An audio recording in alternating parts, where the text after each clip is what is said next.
kali ini Mister akan ajak kalian jalan-jalan. Nah, coba kita tanya teman Mister. Kakak, mau kemana?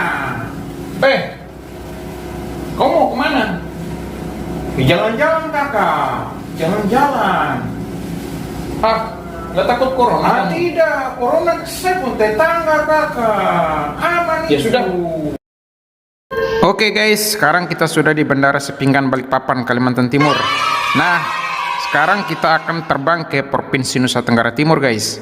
Ayo guys, ayo buruan. Cie, ada pramugari cantik nih. Oke guys, kita menuju ke pesawat ya.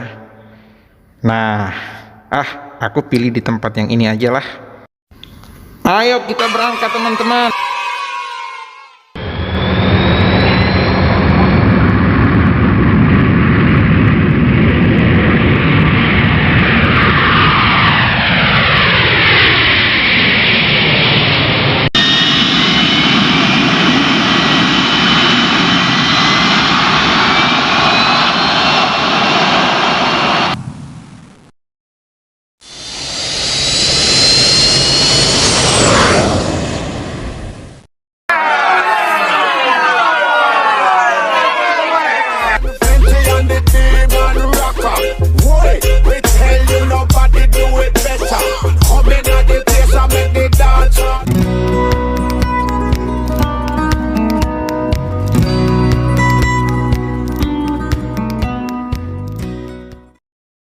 Oke, akhirnya kita sampai juga di Kota Ende ya.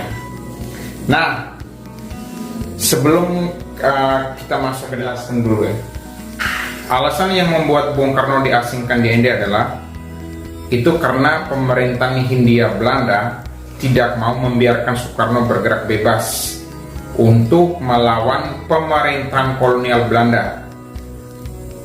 Ya, jadi Bung Karno atau Soekarno dianggap orang yang berbahaya. Nah, jadi gubernur Belanda yang mengasingkan Bung Karno itu bernama De Jong ya. Pada tahun 1933, tepatnya di bulan Desember tanggal 28, Gubernur De Jong mengeluarkan surat pengasingan untuk Bung Karno supaya diasingkan di Ende. Nah, ketika Bung Karno dari Jawa, dari Surabaya, ya kampung asalnya dari Blitar ya.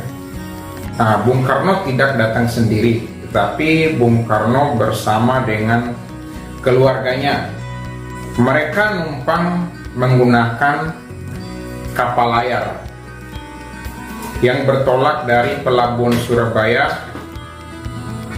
menuju pelabuhan Ende atau yang sekarang disebut dengan Pelabuhan Soekarno selama 8 hari dalam perjalanan.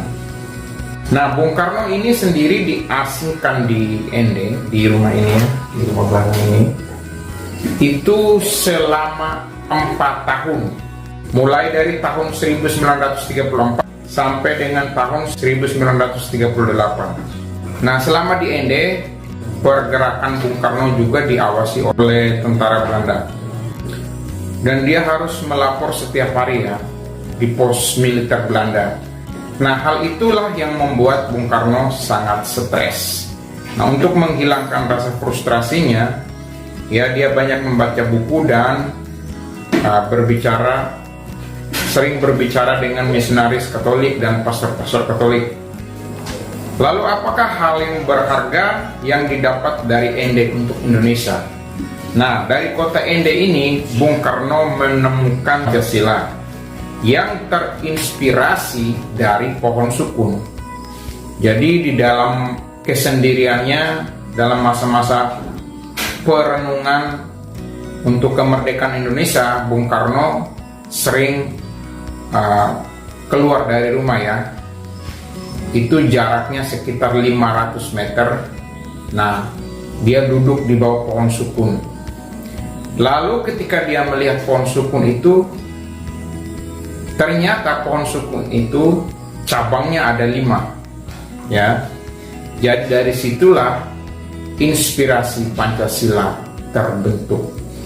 Untuk rumah yang kalian lihat di belakang ini, itu sebenarnya bukan rumah yang dibeli oleh Soekarno ya, tetapi itu adalah rumah sahabat Soekarno yang bernama Abdullah Ambuwawu, tepatnya di Kampung Ambugaga ya. Jadi di wilayah di sini, daerah sini namanya Kampung Ambugaga, Kelurahan Kota Raja.